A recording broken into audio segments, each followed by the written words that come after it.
2021-22 के लिए इसकी संपूर्ण प्रक्रिया को आप समझ लेंगे। इस पर्टिकुलर वीडियो में थोड़ा वीडियो बड़ा हो सकता है, और क्योंकि ये पहली बार हो रहा है ऐसा, इसके पहले कभी ऐसा नहीं हुआ कि ऑफलाइन काउंसलिंग कराई जा रही हो उत्तर प्रदेश स्टेट मेडिकल फैकल्टी में। और इसकी लास्ट डेट है 23 जुलाई 2022। ऑफलाइन काउंसलिंग है तो रजिस्ट्रेशन पहले करना होगा, फिर उसके बाद ऑफलाइन काउंसलिंग में पार्टिसिपेट करना होगा। यहाँ रजिस्ट्रेशन फ़ीस आपको 700 रुपये जमा करनी होगी। सभी लोग इसमें पार्टिसिपेट कर सकते हैं, तो काउंसलिंग करा सकते हैं। तो आइए इन सभी पूरी प्रक्रिया को समझने की कोशिश करते हैं। देखिए, सबसे पहले आपको अपने गूगल ओपन कर लेना अपने मोबाइल में। मोबाइल से भी कर सकते हैं, ऐसा कुछ नहीं है, बस इसे डेस्कटॉप मोड पर आप लगा लीजिएगा। और अब हम चलते हैं Uttar Pradesh state medical faculty की ऑफिशियल वेबसाइट पर, और उसके बाद आप यहाँ पर देखेंगे welcome to Uttar Pradesh state medical faculty combined paramedical selection process 2021, जिसकी तीसरी काउंसलिंग संपन्न हो चुकी थी। अलॉटमेंट जारी हो चुके थे और सभी लोगों ने जिसको लेना था वो ले चुका है। अभी भी सीट्स बाकी हैं। तो देखिए, संयुक्त पैरामेडिकल प्रवेश प्रक्रिया 2021 के लिए विशेष ऑफलाइन काउंसलिंग, तो यहाँ पर दिशा निर्देश दिए गए हैं। इस जगह पर दिशा निर्देश दिए गए हैं, यहाँ पर आपको समझना है, दिशा निर्देश दिए गए हैं। और इस जगह से आपको काउंसलिंग में शामिल होने के लिए क्लिक करना है। तो यहाँ पर देखिए, हमने सबसे पहले काउंसलिंग में क्लिक करने के लिए प्रक्रिया को अपनाया। फिर यहाँ से आप इस PDF को डाउनलोड कर लग सकते हैं। 20 जुलाई से 23 जुलाई शाम 5 बजे तक ये किया जा सकता है। सूचना को डाउनलोड आप यहाँ से कर सकते हैं। नीचे की तरफ जब आप आएंगे तो ऑनलाइन काउंसलिंग रजिस्ट्रेशन करना है, तो सबसे पहले रजिस्ट्रेशन को समझ लेते हैं। उसके बाद उस PDF में क्या क्या करना है आपको, उस प्रक्रिया को समझ लेना है। तो सबसे पहले आप इस पर्टिकुलर ऑफलाइन काउंसलिंग है तो रजिस्ट्रेशन सबको करना है। जिन लोगों को चाहते हैं कि अब हमें सीट मिल जाए इसी सत्र में, तो उनके लिए एक विशेष ऑफर है, समझ लीजिए। तो ये यहाँ पर आपको क्या करना है, क्लिक करना है। जैसे आप क्लिक करेंगे तो आपको इम्पॉर्टेंट इन्फॉर्मेशन के रूप में यहाँ पर मिलेगी। वेबसाइट तो आप जानते ही हैं, इस पर्टिकुलर वेबसाइट पे आप इस समय प्रेजेंट टाइम में ही हैं, कहीं आपको जाने की जरूरत नहीं। तो इन्होंने कहा कि सर्वप्रथम अभ्यर्थी वेबसाइट पर उपलब्ध सीटों का आकलन कर ले। आकलन करेगा कैसे? वो आकलन तभी करेगा जब अपनी लॉगिन आईडी से ओपन करेगा, तो उससे मिल जाएंगे कितनी सीट्स खाली हैं। फिर उसके बाद यहाँ पर देखिए, अभ्यर्थी को उत्तर Pradesh state medical faculty Lucknow की आधिकारिक वेबसाइट पर जाना है और जाकर काउंसलिंग है तो क्या करना है, पंजीकरण करना है, जो हम करने जा रहे हैं। उसके बाद देखिए क्या उसने कहा कि यूज़र आईडी और पासवर्ड से लॉगिन करना होगा, यानी यूज़र आईडी और पासवर्ड आपको डालना होगा, जैसे आज अभी तक पहली, दूसरी और तीसरी काउंसलिंग में आपने काम किया है वही सेम एज इट इज़ करना है। विवरण खुलने के बाद पंजीकरण शुल्क आपको 700 रुपये जमा कर देना है। ये ऑनलाइन जमा किया जाएगा, समझ गए होंगे। अब उसके बाद आपने पंजीकरण कर दिया। ये पंजीकरण आपको करना है, समझ लीजिए 23 तारीख तक, 23/7/2022 तक पंजीकरण करना है। काउंसलिंग नहीं, पंजीकरण करना है। पंजीकरण जितने लोग कर देंगे 23 जुलाई तक, उन्हीं लोगों को एक मौका दिया जाएगा, लखनऊ बुलाया जाएगा। लखनऊ बुलाने पर उन्हें एक टाइम दिया जाएगा, यानी एक डेट दी जाएगी। उस डेट में लखनऊ जाना होगा उन्हें, और लखनऊ में ही जो है ऑफलाइन काउंसलिंग होगी। और उस ऑफलाइन काउंसलिंग में आपको करना क्या है, उसमें आपको 5,000 रुपये का DD ले जाना है। जब आप पंजीकरण कर देंगे 23 तारीख तक, उसके बाद एक डेट डिसाइड करके दी जाएगी। उस डेट में जितने लोगों ने रजिस्ट्रेशन किया होगा उनको सबको बुलाया जाएगा, और वो सारे लोगों को अगर काउंसलिंग करानी है तो 5,000 रुपये का DD जो है जमा करना होगा, बनवा के ले जाना होगा। और ये सिक्योरिटी मनी कहा जाएगा इसे, और ये नाम होगा, बनेगा DD सचिव उत्तर Pradesh state medical faculty Lucknow के पक्ष में बनेगा। अब इस निर्धारित जो है डिमांड ड्राफ्ट को शैक्षिक प्रमाण पत्रों की छाया प्रति के साथ उपस्थित होकर काउंसलिंग में प्रतिभाग करना होगा। एक निर्धारित समय और तिथि और स्थान आपको बाद में बताया जाएगा 23 जुलाई के बाद।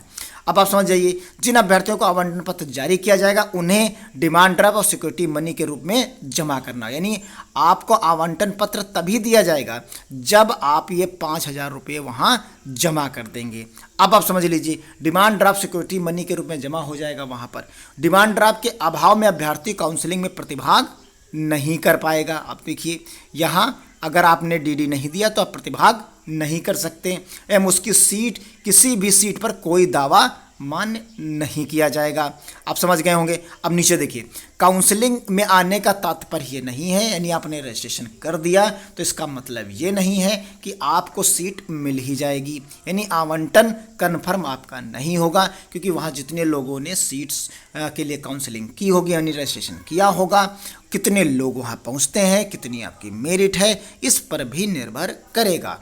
उसके बाद काउंसलिंग में प्रतिभा करने हेतु किसी अभ्यर्थी को यात्रा भत्ता या अन्य कोई भत्ता दिया नहीं जाएगा। काउंसलिंग पंजीकरण की अंतिम तिथि के पश्चात अगर आप काउंसलिंग में ऑफलाइन काउंसलिंग की तिथि निर्धारित की जाएगी, देखिए काउंसलिंग पंजीकरण की तिथि जो 23 तारीख है उसके बाद ही ऑफलाइन काउंसलिंग की तिथि को निर्धारित किया जाएगा। और काउंसलिंग का जो आयोजन है लखनऊ में किया जाएगा, हमने बताया आपको लखनऊ में ही इसका आयोजन किया जाएगा। काउंसलिंग तिथि हेतु सूचना वेबसाइट पर उपलब्ध करा दी जाएगी, इसकी जानकारी हम आपको प्रोवाइड करा देंगे चैनल के माध्यम से भी, बाकी आप इस वेबसाइट पर भी देखते रहिएगा। बाकी किसी माध्यम से आपको डाक या SMS के द्वारा नहीं दी जाएगी। तो ये चीज़ हो गई। अब आपको करना क्या होता है, इसको एग्री करते हुए आपको आगे बढ़ जाना है। आगे बढ़ते हुए आप यहाँ पर देखेंगे प्रॉब्लम आ सकती है आपको, तो इसमें करना कुछ नहीं है, आपको एडवांस पर जाना है। एडवांस पर जाने के बाद प्रोसीड कर देना है यहाँ से, और ये आपकी ओपन हो जाएगी। अगर किस तरीके की प्रॉब्लम आती है तो एडवांस करिए, और उसके बाद आप अब यहाँ पर देखिए लॉगिन करना, वही user ID, date of birth और आपकी आंसर्स जो है यहाँ पर 6+4 लिखा हुआ है, इसको आप ऐड करना है। इसको ऐसे ही नहीं लिखना है कि 6, ऐसा नहीं करना है, इसको 6+4 नहीं लिखना है, इसको जोड़ने के बाद जो 10 आएगा उससे लिखना है। जोड़ने के बाद जो आता है उससे आपको लिखना है, यानी 10 आएगा तो ये आंसर जो 10 बनेगा वो लिखना है इस सिक्योरिटी वाले कॉलम में। जैसे यहाँ 6-3 कहीं दिया होता तो 3 लिखना होता। समझ गए, यही काम आपको करना है यहाँ पर। तो चीज़ें समझ गए। अब आइए उस PDF को डाउनलोड कर लेते हैं। क्या PDF हमने डाउनलोड कर ली है। इस PDF को आप देखिए 20 तारीख को ये अपलोड की गई रात में। ऑफलाइन पंजीकरण तिथि जो दी गई है ऑनलाइन पंजीकरण के लिए, ऑफलाइन काउंसलिंग है, विशेष ऑफलाइन काउंसलिंग यहाँ पर हो रही है, और ये 20 जुलाई 2022 तक शाम 5 बजे तक आप इसे कर पाएंगे। दिशा निर्देश हमने आपको आधिकारिक रूप से समझा दिए हैं, आप नीचे की तरफ देख सकते हैं। यहाँ पर इस PDF को आप हमारी टेलीग्राम चैनल से भी प्राप्त कर सकते हैं। ये चीज़ पूरी है। 2 प्रतियों में आपको पंजीकरण 2 प्रतियों में प्रिंट आउट निकाल कर लाना होगा, और 5,000 रुपये का DD भी लेकर जाना होगा, जो कि secretary UP state medical faculty Lucknow के नाम से बना हुआ होगा। डॉक्यूमेंट्स आपको कौन कौन से ले जाने हैं, तो ये डॉक्यूमेंट्स यहाँ पर दस्तावेज ले जाने हैं। हाई स्कूल का अंक प्रमाण पत्र और अंक पत्र और प्रमाण पत्र, इंटरमीडिएट रसायन विज्ञान, भौतिक विज्ञान, जीव विज्ञान अथवा गणित से उत्तीर्ण इंटरमीडिएट अंक परीक्षा अंक पत्र और प्रमाण पत्र, सक्षम अधिकारी द्वारा प्रदत्त आरक्षण प्रमाण पत्र और आवंटन पत्र और प्रशिक्षण शुल्क, यानी आपको जो है फीस जो है वो ले जानी होगी और DD ले जानी होगी। ये सारी चीज़ें आपको यहाँ पर ले जानी होगी। यहाँ पर इन्होंने बताया है कि अगर जब अभ्यर्थी आवंटन के पश्चात प्रक्रिया पूर्ण कर लेता है तो सिक्योरिटी मनी का ड्राफ्ट वापस कर दिया जाएगा। यानी जब वो आवंटन प्रक्रिया यानी एडमिशन वो ले लेगा, जब वो एडमिशन ले लेगा जाके कॉलेज में, तो कॉलेज से ही उसे धनराशि 1 माह के बाद उसे वापस कर दिया जाएगा। यानी उसे कहीं जोड़ा नहीं जाएगा, वो DD उसे वापस कर दिया जाएगा, केवल वो सिक्योरिटी मनी थी। तो यानी जब प्रशिक्षण जो प्रक्रिया है ये पूरी कर लेंगे आप, यानी पूरी की पूरी प्रवेश प्रक्रिया को संपन्न कर लेंगे, आप एडमिशन ले लेंगे जाके, जो आपको स्कूल आवंटित होगा, कॉलेज आवंटित होगा, तो आपको ये DD जो है धनराशि वापस कर दी जाएगी। ये चीज़ यहाँ पर अब बताई जा रही। धनराशि प्रवेश शुल्क जो है, प्रवेश शुल्क प्रशिक्षण शुल्क में समाहित नहीं किया जाएगा, और इसे पूर्ण कर लेने के बाद सिक्योरिटी मनी प्राप्त होने के बाद प्रवेश प्रक्रिया पूर्ण होने के 1 माह पश्चात अभ्यर्थी आवंटन यानी आवंटित प्रशिक्षण केंद्र से अपना DD डिमांड वापस ले सकते हैं। लेकिन अगर उन्हें वापस कर दिया जाएगा अतः आप स्वयं प्रशिक्षण के आधार पर स्थानांतरण किया जाता है और पूर्ण आवंटित सीट स्वतः ही निरस्त हो जाएगी अगर आप अस्थायी रूप से करते हैं तो सिक्योरिटी मनी के रूप में ये 3 पॉइंट आपके लिए बहुत महत्वपूर्ण हैं। आप इन्हें ध्यान से देख सकते हैं और समझ सकते हैं कि आपको ये DD वापस कर दिया जाएगा, और अगर आपको सीट नहीं मिलती है तब भी तो आपका वापस हो जाएगा। अगर आप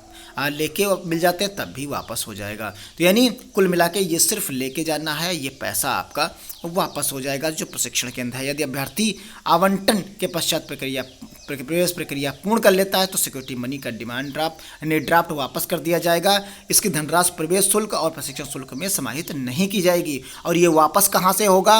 ये वापस होगा जो प्रशिक्षण केंद्र आपको आवंटित किया जाएगा, वहाँ से आपको डिमांड ड्राफ्ट वापस ले लेना होगा। तो सिक्योरिटी मनी प्राप्त करने के बाद ये चीज़ें आपने यहाँ पर देख ली। यहाँ पर आप देख सकते हैं एक पॉइंट और है, आप यहाँ पर देखेंगे कि विशेष ऑफलाइन काउंसलिंग में किसी अभ्यर्थी को अपग्रेडेशन करना है, यानी अपनी सीट पिछली वाली छोड़ के आगे बढ़ना है, तो उसका पूर्व में आवंटित सीट रिक्त हो जाएगी और पूर्व में आवंटित सीट पर उसका अभ्यर्थी का कोई दावा मान्य नहीं होगा। इस रिक्त हुई सीट पर उसके आगे वाले अभ्यर्थी को आवंटन है तो मौका दिया जाएगा, यानी वो भी करा सकता है। जैसे किसी को अपना चेंज करना है, अपना जो है विद्यालय बदलना है पहली दूसरी तीसरी काउंसलिंग में, वो भी यहाँ जाकर बदल सकता है।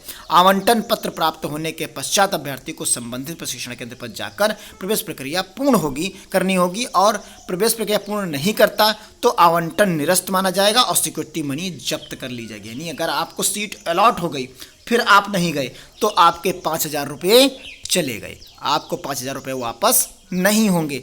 अगर सीट नहीं अलॉट हुई तो वापस हो जाएंगे, या आपने प्रवेश प्रक्रिया पूर्ण कर ली तो आपको 5,000 रुपये वापस कर दिए जाएंगे। 2 कंडीशन में वापस होंगे, 1 कंडीशन में वापस नहीं होंगे। तो क्लियर समझ गए होंगे आप। तो मिलते हैं अगली अपडेट के साथ, तब तक के लिए धन्यवाद। जय हिंद, जय भारत।